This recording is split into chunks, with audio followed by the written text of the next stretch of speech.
மஞ்சள் வெயில் நீ மின்னல் ஒளி நீ உன்னை கண்டவரை கண் கலங்க நிற்க வைக்கும் தீ பெண்ணே என்னடி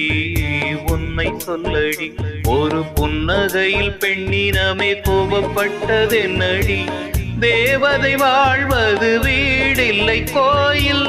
கடவுளின் கால் தளம் பார்க்கிறேன் ஒன்றாய் இரண்டாய் உன்னழகை பாட கண்மூடி ஒரு ஓரம் நான் சாய்கிறேன்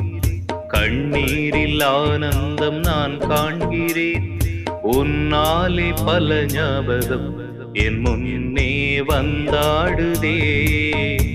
ஒரு நெஞ்சம் திண்டாடுதே வெண்மேகம் பெண்ணாக உருவானது என் நேரம் என்னை பார்த்து விளையாடுது